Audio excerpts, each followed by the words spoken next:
Richard Hart, welcome to the Bitcoin.com podcast. Pleasure to be here, Dustin.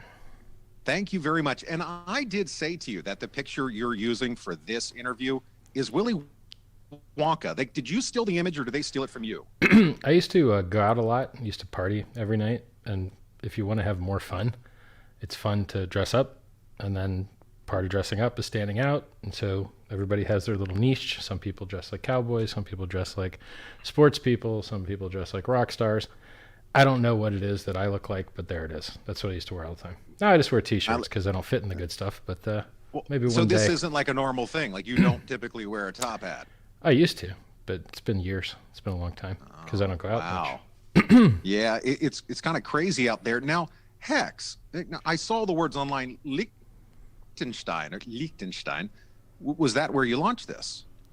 Well, where was Bitcoin launched? We launched the same place. That's a great question. On the internet. All over the world, of course, over the internet. How did this idea come to it, and what is Hex? Well, I've been in Bitcoin since early 2011. I've mined full blocks on my own, which had 50 Bitcoin block rewards at the time. I've, called the 20K Christmas back when the price was 4K, called the multi-year bear market at 8,500. I'm a serial entrepreneur. I retired in 2003, started traveling the world, had 150 employees, self-made man. I've done a lot of things successfully, and Hex is just another one of those things. So, Bitcoin was designed to replace currencies, and we have less retailers now than we had 3 years ago. We have higher fees now than we had 3 years ago. We have less on-chain transaction volume than we had 3 years ago. But the good news is, even though those metrics are crap, the price has gone almost to where it was 3 years ago. And store value is more valuable than payment network. So I'm okay with it. So if you want to replace banks, you got to replace all their products. And what's the most popular product at the bank, or one of them? The time deposit. There's $7.2 trillion in time deposits in the United States and China. There's only $5 trillion of printed money. So it's a 50% larger market than cash, which is what Bitcoin was designed to replace. So Hex addresses a larger market, and then by accident also does the cash part better than Bitcoin. You can do 2,000 transactions a second through zksync.io. You can do anonymity through t.me/hexnado with zk snarks, zk rollup, zero knowledge proof. And you also have 13-second blocks, which means you can do a transaction in 13 seconds instead of the 10 minutes it takes in Bitcoin.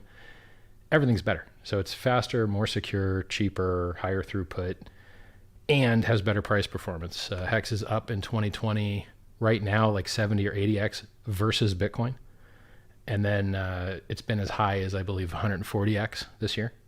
So if you'd bought in January 5th and held till now, you could have bought back 50 times the Bitcoin you started with and still had a sizable amount of Hex left. So it's just a vastly superior product. Now, what do you contribute that to? Is that pure speculation, or is that utility? Well, cryptocurrencies were invented to remove middlemen. And for some reason, people forget that, and they start adding middlemen back in. So right now, 42% of all Bitcoin sits in 2,000 addresses. Yet everyone talks about decentralization.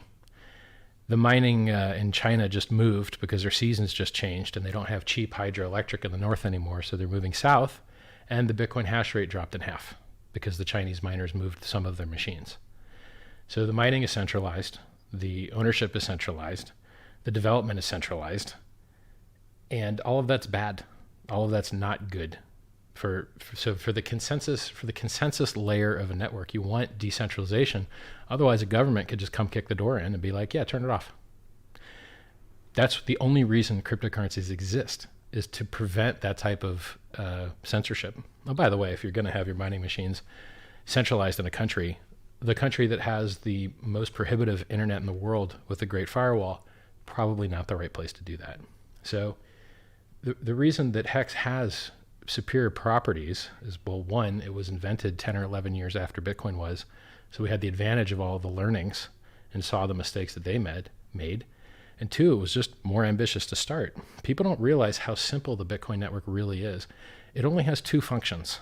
You can either mine inflation by doing hashing of things, which burns electricity, or you can send coins that you bought from some guy that mined the inflation.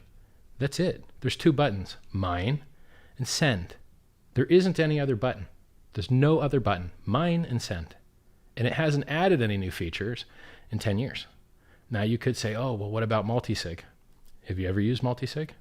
Do you know anyone that's ever used multisig? Does your wallet support multisig?